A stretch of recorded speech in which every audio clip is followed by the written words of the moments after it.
Bon, si maintenant qu'on a compris cette notion de la monotonie, et non pas seulement on a compris la monotonie, mais on a aussi compris comment démontrer la monotonie d'une fonction. C'est-à-dire quand est-ce qu'elle est croissante, quand est-ce qu'elle est décroissante. Si on a compris maintenant ça, passons à cet exemple simple. F de x est égal à 1 moins 2x. Supposons qu'on a cette fonction-là et on veut étudier la monotonie de cette fonction dans son domaine de définition. Étudier la monotonie dans son domaine de définition signifie implicitement qu'il faut de prime abord chercher le domaine de définition, car on cherche toujours la monotonie dans son domaine de définition. On ne doit pas chercher la monotonie d'une fonction là où il n'existe pas. Donc, cherchons le domaine de définition de prime abord. df, on a une seule racine ici, donc une seule condition. Il faut que l'intérieur de la racine soit supérieur à 0. Il faut que 1 moins 2x soit supérieur à 0. 1 moins 2x soit supérieur à 0. Signifie que x inférieur à 1 demi, inférieur ou égal à 1 demi, c'est très simple à démontrer. Donc le domaine de définition, il faut prendre tous les x qui sont inférieurs à 1 demi, donc moins l'infini, 1 demi. Autrement dit, notre domaine de définition, c'est ici. On n'a pas des x qui sont hors 1 demi. Tous les x ici. Très bien. Maintenant, si on veut chercher la monotonie ici, la monotonie de f de x ici, donc moins l'infini, moins l'infini, 1 demi. Quel est le point de départ? On a dit il faut chercher, il faut prendre 2x, quel que soit ici, 2x, x1 et x2, appartenant à cet intervalle, tel que x1 est inférieur à x2. Très bien. C'est-à-dire quoi? Quelles sont les données que j'ai? J'ai x1 inférieur strictement à x2. Et j'ai aussi x1, puisqu'il appartient à moins l'infini, 1 demi, x1 est inférieur ou égal inférieur à 1 demi et x2 inférieur ou égal à 1 demi.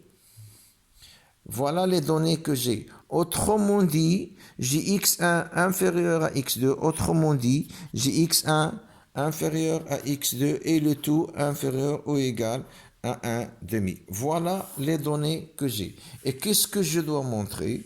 Je dois montrer que f de x1 est inférieur à f de x2 ou bien f de x1 est supérieur à f de x2. Si je trouve que f de x1 inférieur à f de x2, cela montrait, on a parti de x1 inférieur à x2 et on a trouvé f de x1 inférieur à x2. Regardez, inférieur, inférieur. Donc, c'est une fonction croissante. Ou bien, si je trouve f de x1 supérieur à f de x2, on a parti de x1 inférieur à x2 et on a trouvé f de x1 supérieur à, attention, toujours l'ordre de 1 vers 2 et 1 vers 2. Donc la fonction est décroissante. Bon, on va essayer à montrer ça. Très bien. Le point de départ, x1 inférieur à x2. Comment passer de f de x1 inférieur à x2 à 1 moins x2 x1 comparé à 1 moins 2x2. Remarquez que voilà f de x1, c'est 1 moins 1 2x1. Et voilà f de x2, c'est 1 moins 1 moins 2x2. Voilà mon point de départ. Et voilà mon objectif. Ça, c'est mon objectif.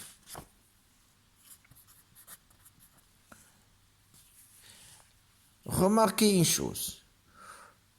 Quels sont les éléments qui existent ici et qui n'existent pas là?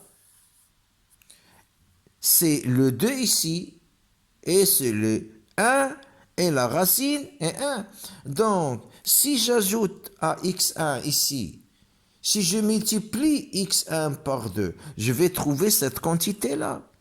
Et si je multiplie ici, si je multiplie ici par 2, je dois multiplier ici par 2. Donc, je vais trouver cette quantité-là. Donc, je multiplie ici par 2x1 inférieur à 2x2. Bien sûr, j'ai multiplié par un nombre négatif, positif, donc je ne dois pas chercher. Donc, voilà, j'ai trouvé 2x1 et j'ai trouvé 2x. Mais ici, j'ai moins 2x1.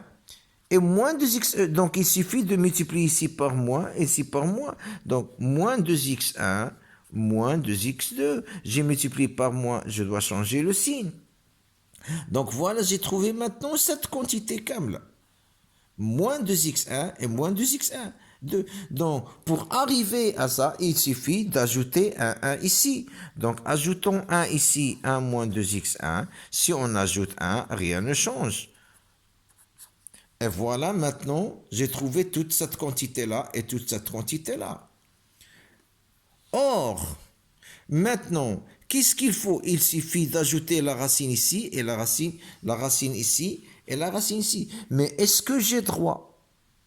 Je ne peux pas appliquer la racine à un nombre qui n'est pas qui est négatif. Il faut que je m'assure que cette quantité-là est positive et cette quantité-là est positive. Si je retourne maintenant à mes données, j'ai très bien x1. x1 est supérieur, inférieur à 1 demi et x2 inférieur à 1 demi. Donc, si je prends x1 et je la multiplie par 2 et je multiplie par moins 1 et je vais trouver un nombre positif. Pourquoi? Car c'est le domaine de définition ici. Je l'ai déjà démontré. Donc, Hadi, il est supérieur à 0. Hadi, il est supérieur à 0. Donc, je peux appliquer la racine. Donc, la racine est supérieure à la racine. Maintenant, regardez, j'ai trouvé toute cette quantité-là. Il suffit de multiplier par moins 1. Si je multiplie par moins 1 ici, 1 moins 2x1, et je multiplie ici par moins 1, j'aurai 1 moins 2x2. Je multiplie par moins 1, donc je dois inverser le signe. Il suffit maintenant d'ajouter 1 ici et 1 ici. Si j'ajoute 1 ici, le voilà. Si j'ajoute 1 ici, le voilà. Rien ne change. Donc 1 moins 2x1 est inférieur à 1 moins 2x2. Et c'est quoi 1 moins 2x1? Ce n'est rien d'autre que f de x1. Et c'est quoi 1 moins 2x2? Ce n'est rien d'autre que f de x2. Donc j'ai bien f de x1 inférieur à f de x2. Regardez le point de départ, j'ai x1 inférieur à x2 et le point d'arrivée, f de x1 inférieur à f de x2. Inférieur. Donc c'est quoi? F est une fonction croissante. F est une fonction croissante. Et voilà, dans son domaine de définition, bien sûr.